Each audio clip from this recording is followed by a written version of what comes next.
Hello, everyone. Today we are in Psalm 59, a Psalm of David. The note at the beginning of this psalm for the choir director says that it's about the time that David was hiding in his house and Saul had sent soldiers to wait for him and kill him in the morning. You'll find that story actually in the Old Testament book of 1 Samuel, chapter 19, beginning at verse 11. It's really a good story, and I encourage you to read it. Saul was fearful and jealous of David. And so he sends his soldiers out to wait outside his house in the middle of the night.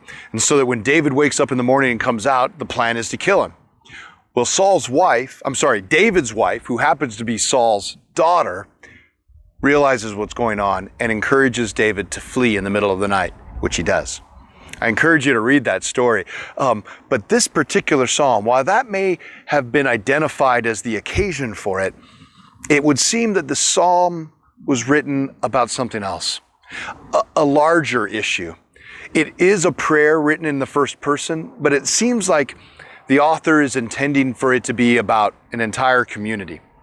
And like David, who is experiencing a threat from somebody who should be on his side, his own king, the psalm has this vibe that we're dealing with enemies from within the community. And so that's going to affect how the prayer unfolds. Now, these psalms typically follow a kind of a 4-stage process. The first stage is a petition. They come right out and say, God, this is what I need. They don't beat around the bush. It then moves on to a profession of innocence, like, hey, I didn't do this, Lord. And then oftentimes then includes a description of the trouble that they're in. And finally, they end with a promise of praise to God, where they put their trust in Him. And we're going to see those elements in this psalm. So as you look for those things. Right now, we'll start with verse 1, the petition. Rescue me from my enemies, O God. Protect me from those who have come to destroy me. So there it is, the petition. No, hi, how you doing, Lord? Go straight to it. Lord, I got a problem and I need your help now. Rescue me.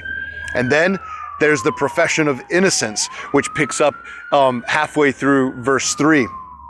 Though I have not sinned or offended them, I have done nothing wrong, yet they prepare to attack me. Wake up, see what is happening, and help me. So right back to the petition there too. In verses 6 through 7, you'll get the kind of description of the trouble, and it references prowling around at night, which is probably the connection back to the scene from 1 Samuel. But then a few interesting things happen. At verse 8, there's a hint of trust. But Lord, you laugh at them. You scoff at all the hostile nations. It's a recognition that God is bigger than this. No matter what the problem is, and no matter how bad the bad guys are, God is still bigger. And then the prayer takes a curious turn in that it puts in a specific request to God on how to deal with it. Beginning at verse 11, it says, don't kill them, for my people soon forget such lessons. Stagger them with your power and bring them to their knees, O Lord, our shield. The idea here is not to take anybody's life, but for everybody to learn a lesson, to realize the absolute power and sovereignty of God.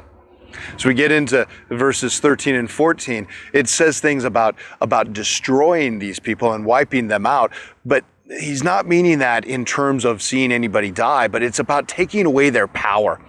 And really, when we think about darkness and conflict within us, it's because somebody or something has power that it shouldn't have. Now, the psalm concludes with that promise of praise, beginning at verse 16. But as for me, I will sing about your power. Each morning I will sing with joy about your unfailing love, for you have been my refuge, a place of safety when I am in distress. We can trust in God no matter what. So here's the thing. You may have enemies, people with whom you are in conflict, and they may be people whom you love and are close to you. And we pray for God to intervene, not to take anybody's lives, but to bring things into the right place. The idea of things within us having power that it shouldn't have is really at the heart of this. And I know within my own life, I give power to feelings and emotions and perspectives that I really need to yield and submit to God. And so that's kind of the prayer here, is that we ask God to come in and put things in their right place. If there are individuals who are asserting authority in a bad way, then we ask, Lord, intervene with that.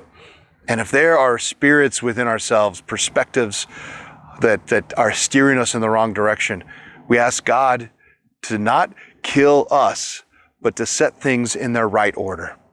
And so that's our prayer, that God may intervene in our own hearts and in our families and our communities to bring things into right order and know that we can trust Him and sing His praises. Have a great day, everyone. If these devotional videos are helpful to you, subscribe to our channel and click the notification button so you know when we post a new video. And of course, please share them with others.